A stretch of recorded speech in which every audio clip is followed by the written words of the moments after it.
కూటమి ప్రభుత్వం అధికారంలోకి వచ్చినప్పటి నుంచి కూడా ఒక్కసారి మాత్రమే కడప మున్సిపల్ కార్పొరేషన్ సర్వసభ్య సమావేశం ప్రశాంతంగా జరిగింది. మిగిలిన అన్ని సమయాల్లో కూడా ఉద్రిక్త వాతావరణమే నెలకొంటూ ఉంది.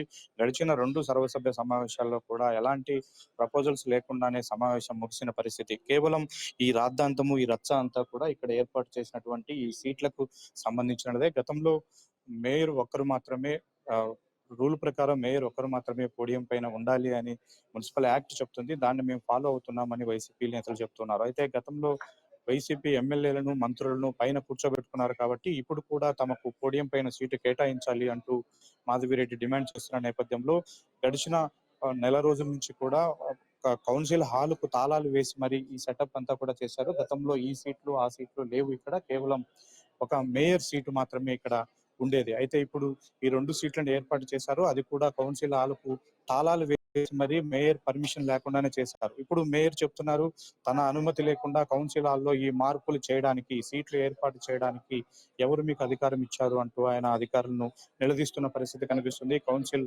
ఈరోజు సర్వసభ్య సమావేశం జరగాల్సి ఉండగా ఆయన తన కార్పొరేటర్లతో మేయర్ తన ఛాంబర్ లో 2nd ఫ్లోర్ లో సమావేశం ఏర్పాటు చేసుకున్నారు. అయితే అనుకున్న సమయానికి ఎమ్మెల్యే మాధవిరెడ్డి మన విజువల్స్ లో కూడా చూపించే ప్రయత్నం చేస్తున్నాం.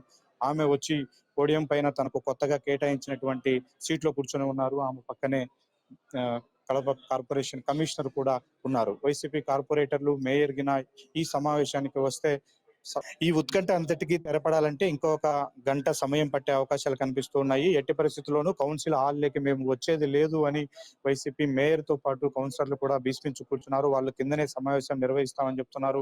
మేము రూల్ ఆర్డర్ ఇచ్చినప్పుడే చెప్పాము, కార్పొరేషన్ ప్రాంగణంలో సమావేశం జరుగుతుంది, అంతే తప్ప కౌన్సిల్ హాల్లోనే జరపాలని ఎక్కడా నిబంధన లేదు. కాబట్టి మేయర్ ఎక్కడ నిర్ణయిస్తే అక్కడే కౌన్సిల్ సమావేశం జరుగుతుందని వాళ్ళు చెప్తున్నారు. అయితే ఇంత పెద్ద కౌన్సిల్ హాల్, ఇన్ని అరేంజ్మెంట్స్ ఉండగా మేయర్ తన ఛాంబర్ లో ఏ విధంగా మీటింగ్ జరుపుతాడు అన్నది ఇక్కడ టీడీపీ నుంచి కానీ ఎమ్మెల్యే నుంచి వినిపిస్తున్నటువంటి వాదన. అయితే ఎవరికి సర్ది చెప్పడానికి, రూల్ ఆర్డర్ ను ఫాలో చేయడానికి విధిలేని పరిస్థితుల్లో, నిస్సహాయ పరిస్థితుల్లో, చేతగాని పరిస్థితుల్లో ఇక్కడ కమిషనర్ నిస్సహాయంగా వెనకాల మనం విజువల్స్ లో కనిపిస్తున్నారు, కూర్చొని ఉన్నాడు. అంటే రూల్ పొజిషన్ ఏంటి, ఎవరు ఎక్కడ కూర్చోవాలి అని సభను సజావుగా జరపాల్సినటువంటి కమిషనర్ పూర్తిగా ఇందులో చేతులు ఎత్తేశారు. ఇటువైపు ఏమో అధికార పార్టీకి సంబంధించినటువంటి ఎమ్మెల్యే నుంచి ఒత్తిడి, మరోవైపు ఏమో మేయర్ కు సంబంధించి అటువైపు నుంచి ఒత్తిడి. ఎవరికి కూడా ఏమీ చెప్పలేని పరిస్థితుల్లో ఇది ఇలాగే ఈ ఉత్కంఠ అయితే కొనసాగుతూ ఉంది.